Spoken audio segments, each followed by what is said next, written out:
Bab 956 Harapan Baru. Halaman bab sebelumnya halaman berikutnya catatan bacaan. Bab 948, secerca harapan muncul setelah masa gelap. Kakak dan adik yang berdiri di geladak tercengang. Melihat kejadian itu, para penyintas lain di kapal pun ikut berlarian ke geladak, menatap sosok yang samar di kejauhan dengan perasaan gembira sekaligus gugup. Sulit bagi orang normal untuk membayangkan bagaimana rasanya melihat sosok manusia muncul di laut dalam situasi putus asa di mana tidak ada seorang pun yang dapat menolong. Tetapi pada saat yang sama, saya juga bertanya-tanya, siapakah orang ini? Apakah dia orang yang kurang beruntung seperti mereka yang secara tidak sengaja memasuki ruang ini? Atau dialah pelaku di balik ini? Semua orang menyaksikan dengan gugup dan penuh harap. Seiring berjalannya waktu, semua orang akhirnya melihat bayangan pria itu dengan jelas. Dia relatif muda, mengenakan jubah putih, dan tampak lembut dan anggun, seperti seorang sarjana yang tidak berhubungan dengan dunia.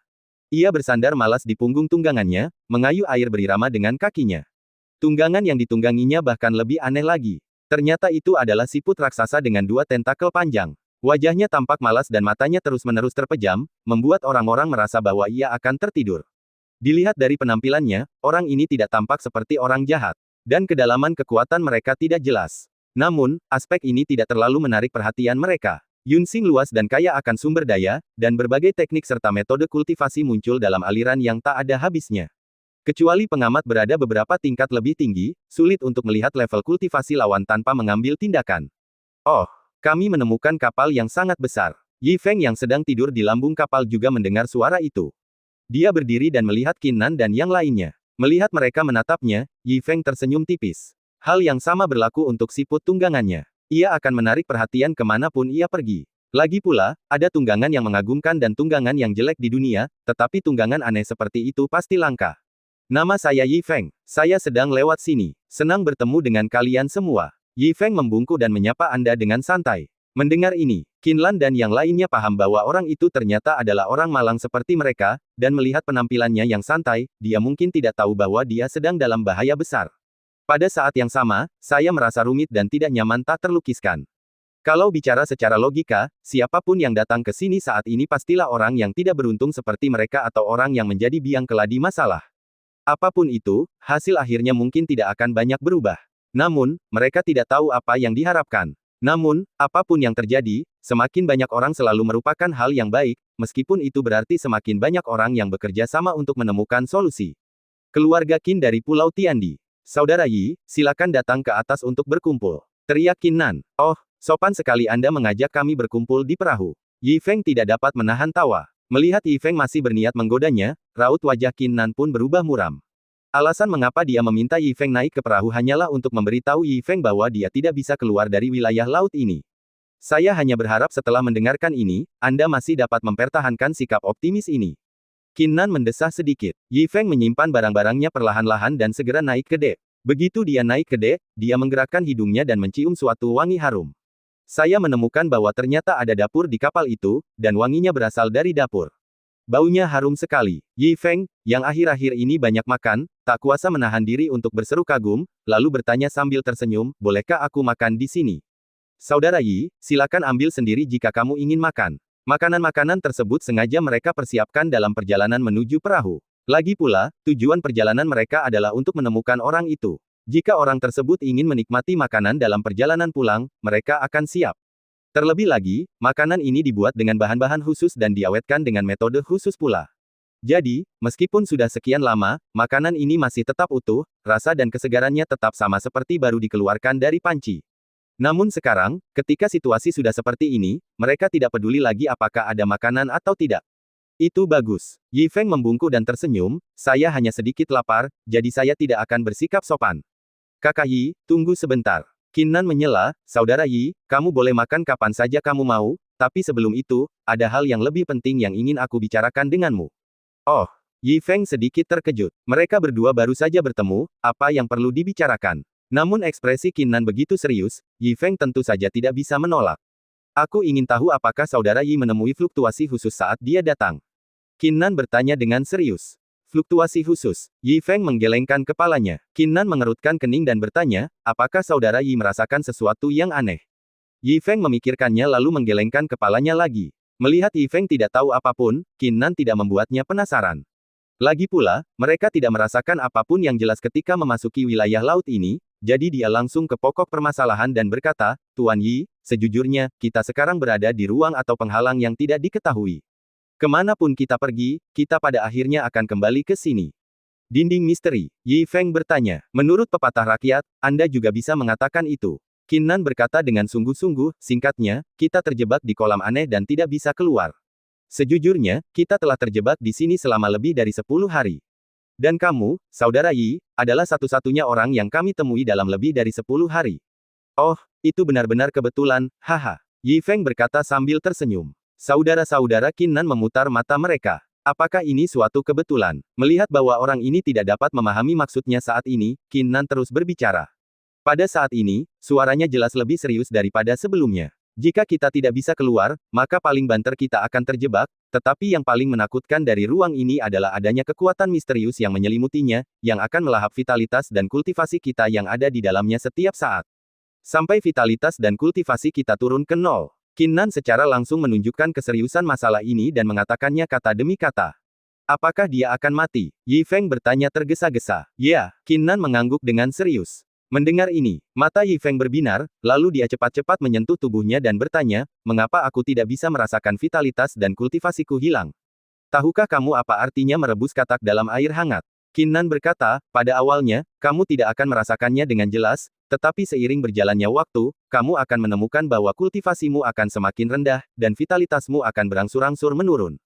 Mendengar ini, mata Yi Feng melonjak, dan jantungnya yang mati hidup kembali. Hatiku langsung dipenuhi rasa gembira. Selalu ada hikmahnya. Siapa yang mengira meskipun kita tidak bisa mati di Pulau Tiandu, kita akan menemui bahaya seperti itu di sini.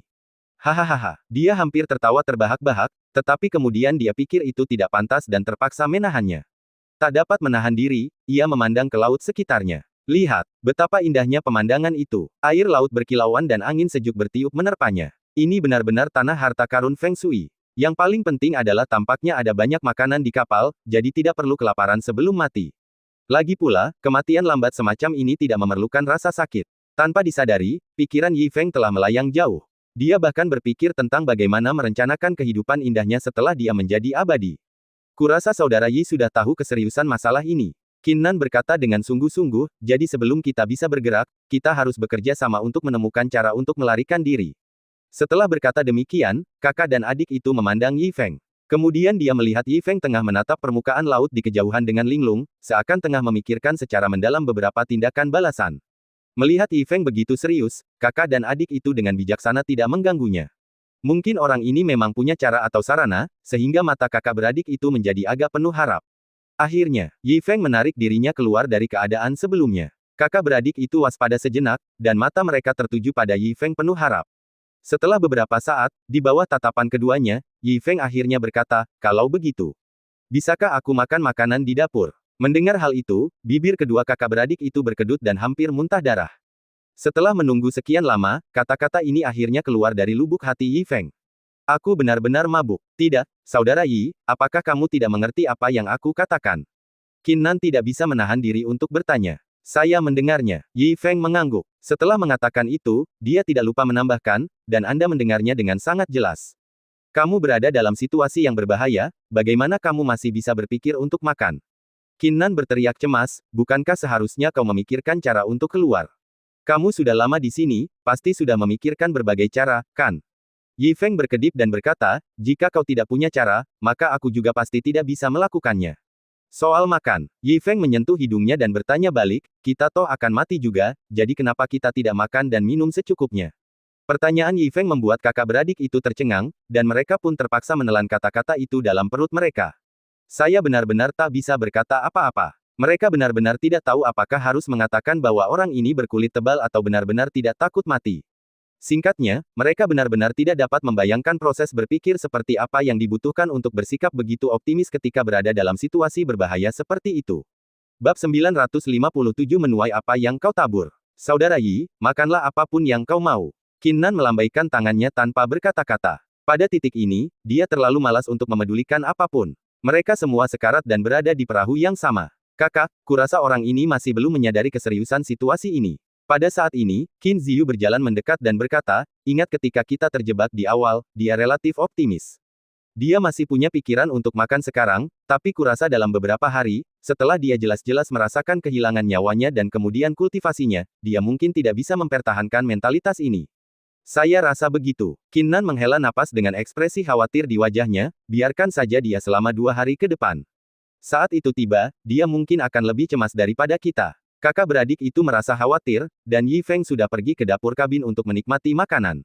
Di area hitam yang luas, ada kegelapan menakutkan yang tampaknya tidak ada habisnya. Sesekali kabut tipis muncul dan melayang di langit, membuatnya terasa sangat menyeramkan. Namun jika Anda perhatikan secara sepintas, Anda dapat merasakan adanya energi aneh yang mengambang di ruang tersebut. Energi aneh ini dapat terlihat di mana-mana, seperti gumpalan asap hijau, dengan 2 warna berbeda.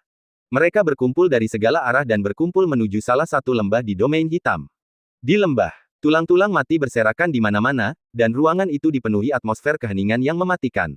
Ini adalah tempat kuburan. Ada ratusan makam yang berdesakan padat. Pada saat yang sama, gumpalan energi yang melayang dari segala arah semuanya diserap secara merata ke dalam ratusan makam. Di bawah penyerapan terus-menerus, makam itu memancarkan aura yang kuat, seolah-olah ada sesuatu yang akan keluar dari tanah. Pada saat ini, di antara ratusan makam, satu di antaranya tiba-tiba menunjukkan perubahan aneh. Makam itu meledak, memperlihatkan salah satu peti matinya. Peti mati itu diukir dengan ukiran aneh dan seluruhnya berwarna hitam, membuat orang merasa berat dan ngeri. Sekarang, di dalam peti mati, sepasang mata merah tiba-tiba terbuka. Saat matanya terbuka, 2 cahaya merah menyilaukan keluar dari pupilnya dan menembak langsung ke tutup peti mati. Ledakan. Hanya dengan sekali pandang, tutup peti mati itu terbang dan meledak di udara. Sungguh kekuatan yang dahsyat. Pemiliknya yang terbaring di dalam peti mati adalah seorang mumi, tubuhnya yang keriput hanya tinggal kulit dan tulang, serta ditutupi kerutan, dan matanya yang merah melotot, seolah-olah bisa terbuka kapan saja.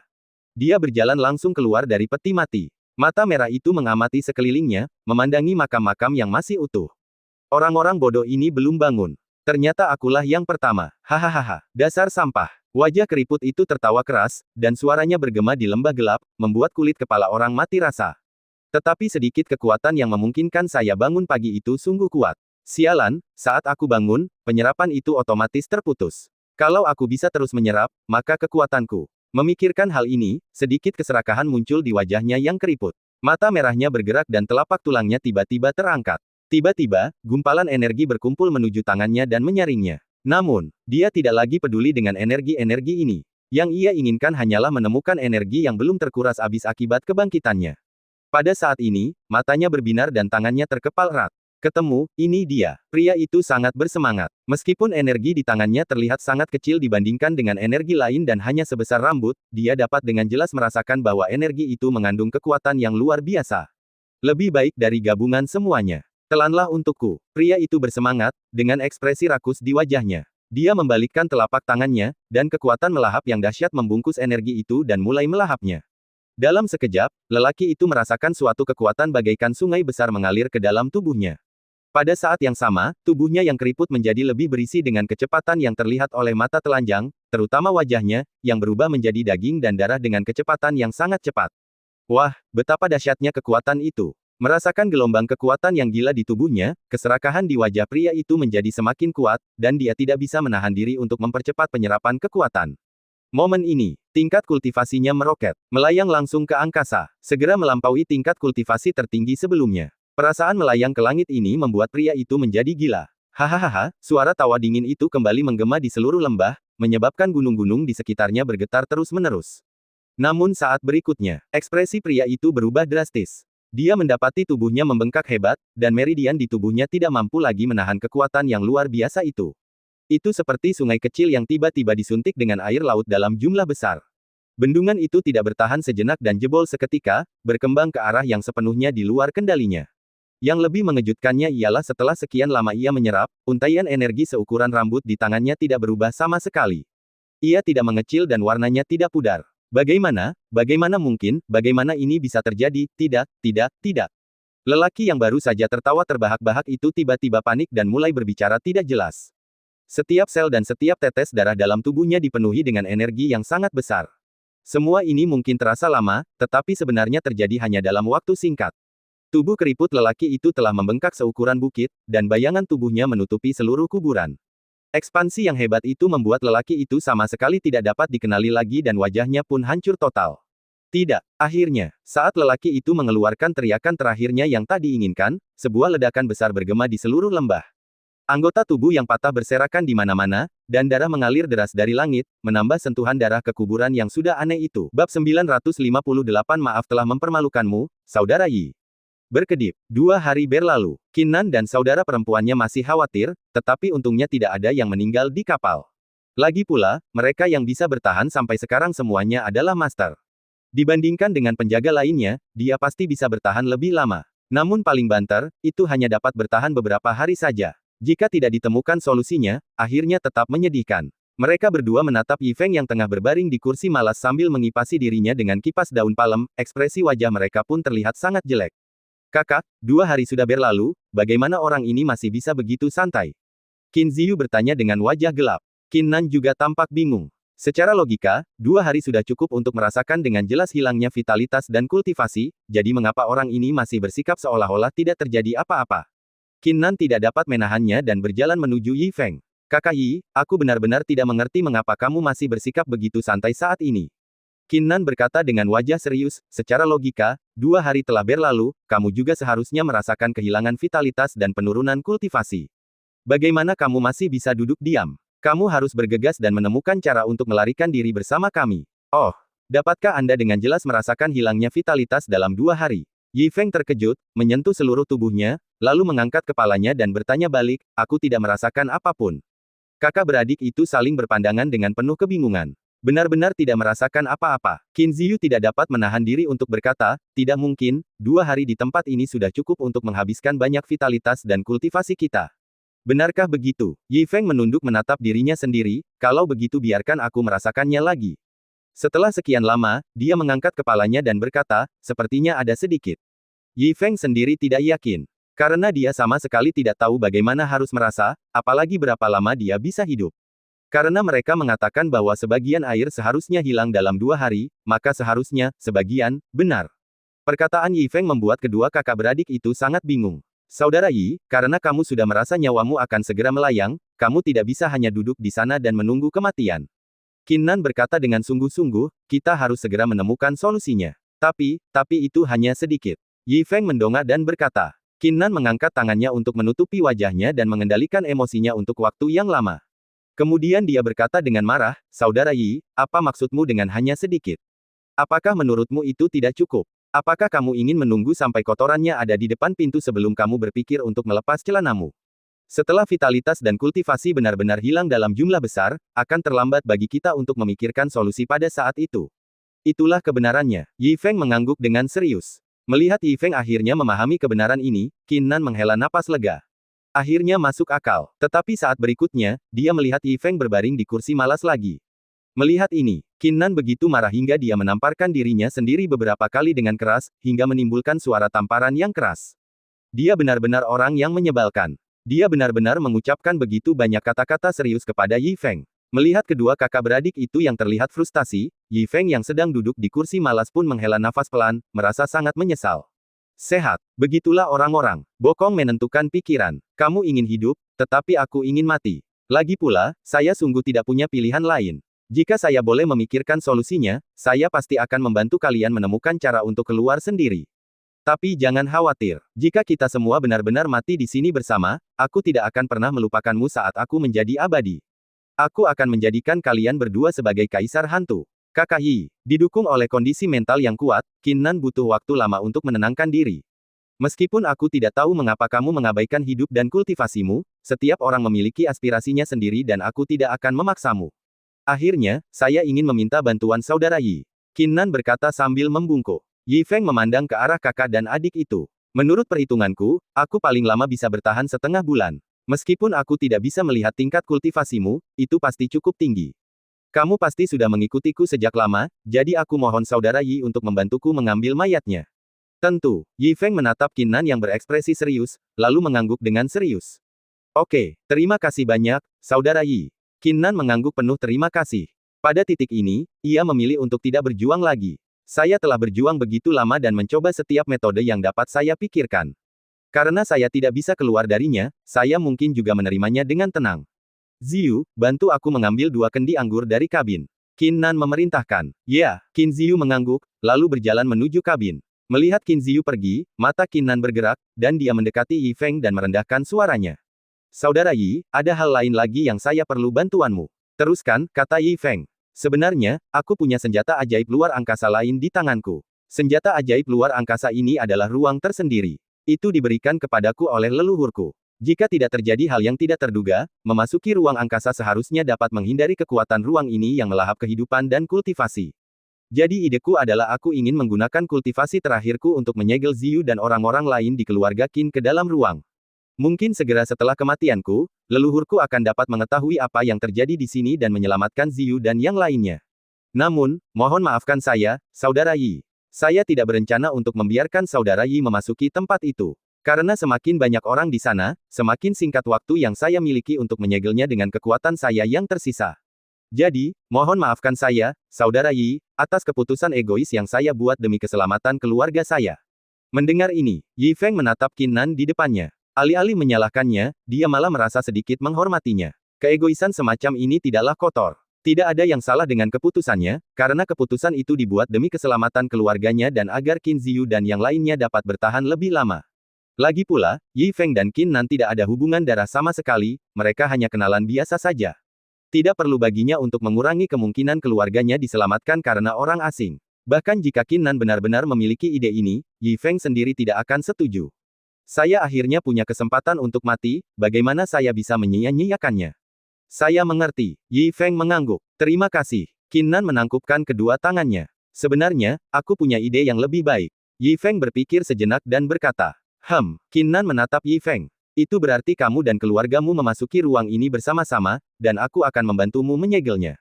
Yi Feng mendongak dan berkata, dia toh akan mati juga, jadi karena ada tempat seperti itu, kenapa tidak biarkan Qin Nan masuk bersamanya dan meninggalkan jalan baginya untuk bertahan hidup? Apa, Kakak Yi, kamu? Mendengar perkataan Yi Feng, Qin Nan berdiri karena terkejut. Saudara Yi, aku, Qin Nan, tidak pernah menyangka bahwa kamu tidak menyalahkanku atas keegoisanku, tetapi malah mengucapkan kata-kata seperti itu. Qin Nan tersentuh, lalu membungkuk hormat pada Yi Feng. Sebelumnya, aku sedikit tidak sopan pada Saudara Yi, mohon maafkan aku. Terima kasih kembali. Yi Feng melambaikan tangannya dan tersenyum, bagaimana, bukankah ideku bagus? Agar kamu, adikmu, dan yang lainnya bisa selamat. Kebaikan Saudara Yi sangat dihargai oleh Qin Nan. Jika memungkinkan, saya pasti tidak akan menolaknya. Pada titik ini, Qin Nan tersenyum pahit dan berkata, lagi pula, siapa yang rela mati? Pada akhirnya, aku, Qin Nan, juga orang yang egois. Hanya saja senjata ajaib luar angkasa ini sudah lama mengenali saya sebagai tuannya, dan tidak ada orang lain yang dapat mengaktifkannya kecuali saya. Meskipun saya dapat menghapus tandanya dan membiarkan Saudara Yi mengenali tuannya lagi, waktunya sudah terlambat. Jadi jika mereka ingin memiliki kesempatan bertahan hidup, aku, Qin Nan, harus mati.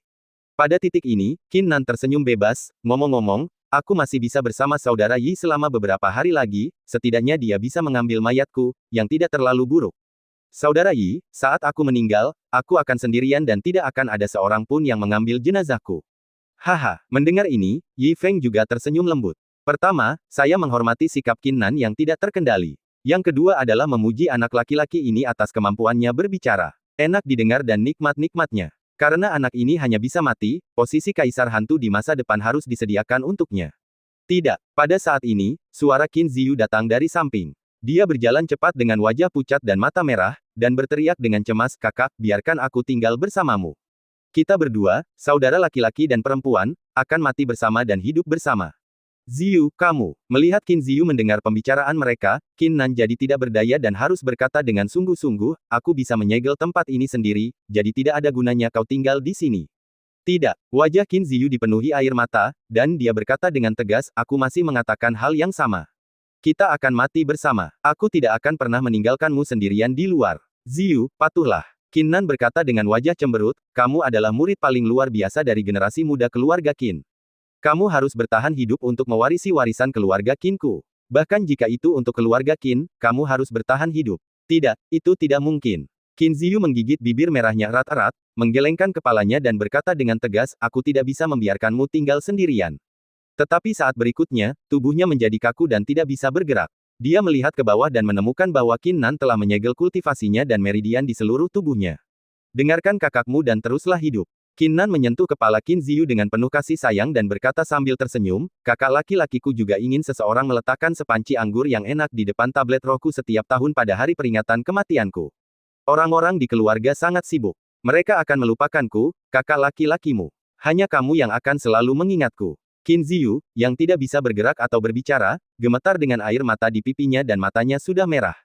Patuhlah. Qin Nan menyeka air mata Qin Ziyu sambil tersenyum, lalu duduk dan berteriak. Keluarga Qin, di sini. Satu-satunya anggota keluarga Qin yang tersisa di kapal segera mengambil posisi dan berdiri dengan hormat di depan Qin Nan. Bersiaplah dan masuki ruang 4 arai. Teriak Qin Nan. Apa, Tuan Muda? Mendengar ini, wajah semua orang berubah dan mereka langsung berlutut di tanah. Tuan Muda, Anda sama sekali tidak dapat melakukan hal itu. Ini belum saat terakhir, selalu ada jalan. Ya, bahkan jika kita harus mati, kita akan mati bersama. Jelas saja mereka semua tahu apa maksud perkataan Qin Nan. Hah! Qin Nan menyapu matanya yang agung dan berkata dengan suara yang dalam, kamu tidak ingin mendengarkanku. Dan aku tidak berdiskusi denganmu sekarang. Aku memerintahkanmu sebagai Tuan Muda. Tidak, tidak, ya, tentu saja tidak. Semua orang berlutut di tanah, tubuh mereka gemetar, dan air mata sudah mengalir di wajah mereka. Jika kamu tidak mematuhi perintahku, kamu akan mengabaikan keluarga Qin dan ajaran leluhur kita. Qin Nan berkata dengan tegas. Setelah dia selesai berbicara, dia menjadi penuh semangat dan mengangkat kotak susunan persegi di tangannya ke arah langit. Setelah melintasi langit, kotak susunan persegi itu mengeluarkan suara ledakan keras dan bersinar dengan cahaya menyilaukan, lalu sebuah lorong pun muncul.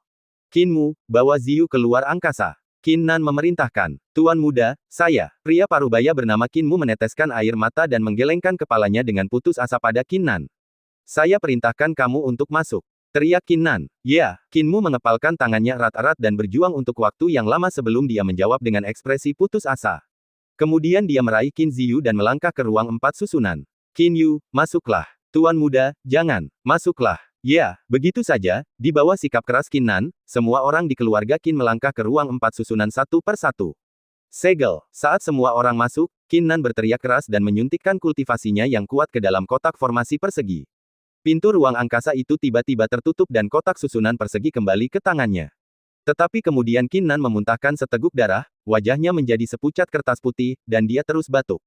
Megah. Qin Nan menyeka darah dari sudut mulutnya dengan sapu tangan, lalu mengangkat tangannya untuk mengambil kendi anggur yang dibawa Qin Ziyu sebelumnya, mengisi gelas Yi Feng, lalu berkata sambil tersenyum, maaf telah mempermalukanmu, Saudara Yi. Bab 959 hari apa ini? Mengapa kamu berkata begitu? Yi Feng berkata sambil tersenyum. Dia mengangkat gelasnya ke arah Qin Nan lalu meminum semuanya dalam satu teguk. Hari-harinya indah. Meskipun dia akan meninggal, sungguh menyenangkan memiliki orang baik seperti Qin Nan di sisinya. Tetapi aku harus menyusahkan Saudara Yi untuk mengambil jenazahku sesegera mungkin. Qin Nan tersenyum pahit, segel tadi menghabiskan setengah kekuatanku, jadi aku hanya bisa menemani Saudara Yi selama 7 hari. Sambil berkata demikian, dia mengangkat kepalanya dan menuangkan anggur ke dalam gelas. Setelah 1 cangkir, ia segera menghabiskan 2 cangkir lagi. Setelah minum 3 gelas minuman keras, wajah Qin Nan memerah, tubuh kurusnya bergetar, dan air mata mengalir dari mata merahnya. Saya tidak takut ditertawakan oleh Saudara Yi. Sebenarnya, saya sangat takut mati. Sambil berkata demikian, Qin Nan menuangkan segelas lagi untuk dirinya sendiri, seakan-akan ingin membuat dirinya mati rasa dengan alkohol. Dia berkata dengan suara tercekat, saya sangat mengagumi Saudara Yi. Saya mengagumi bahwa Saudara Yi tidak takut mati dan memiliki pikiran yang tenang.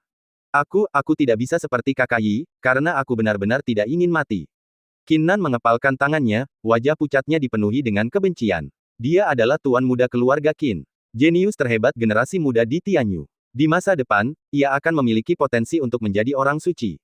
Prestasinya tidak terbatas. Bagaimana dia bisa rela mati dengan cara tragis seperti itu? Ah! Yi Feng mendesah pelan, tidak tahu harus berkata apa, jadi dia hanya bisa menepuk bahu Qin Nan untuk menghiburnya, mungkin. Sikap Qin Nan sebelum dan sesudah tampak sangat kontradiktif.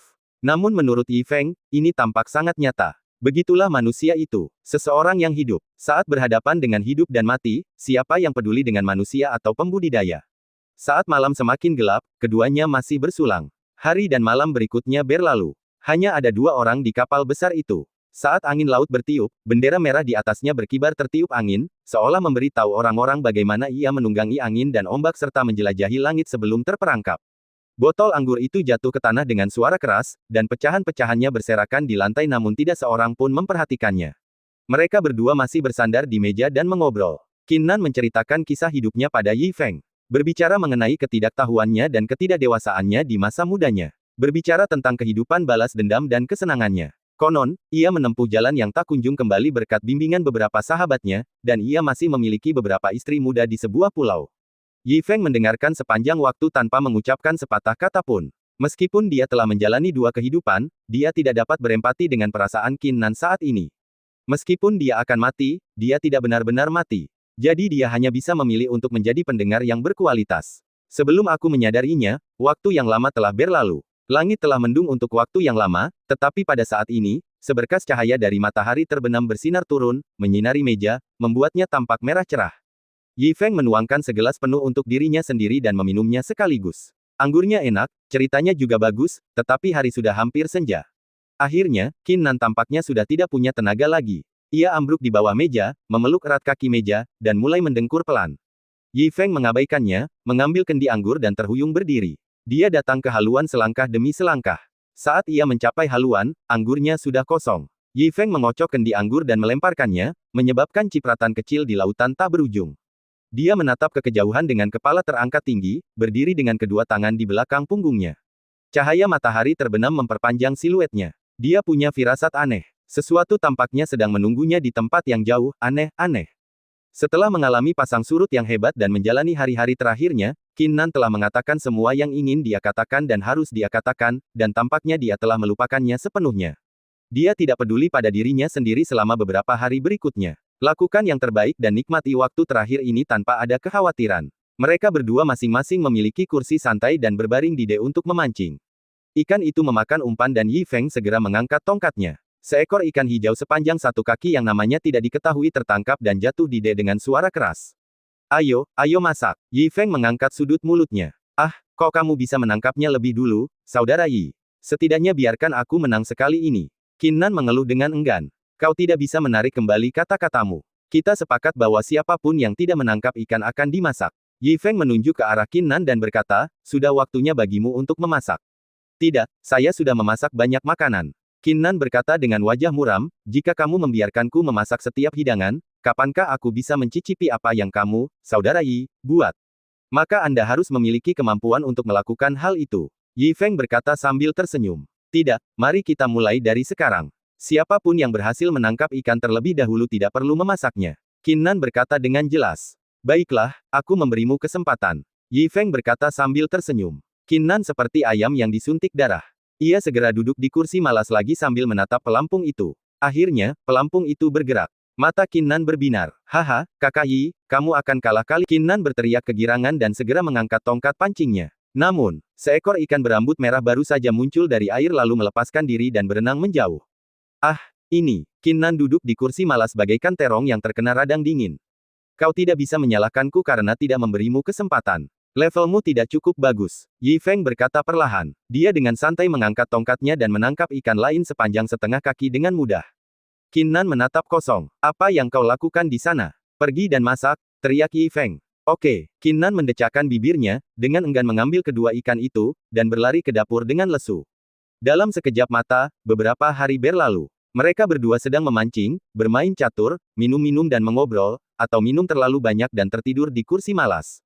Di mata mereka, tidak ada konsep waktu sama sekali, apalagi perbedaan antara siang dan malam.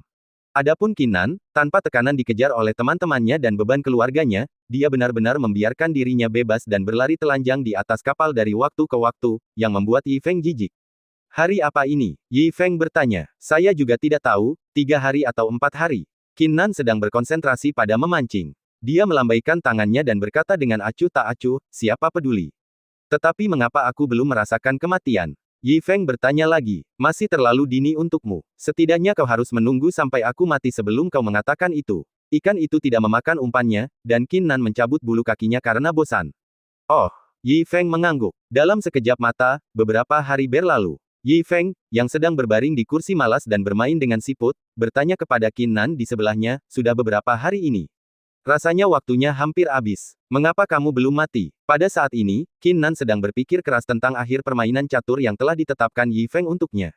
Mendengar pertanyaan Yi Feng, dia mengangkat kepalanya dan berpikir sejenak, aku juga tidak ingat.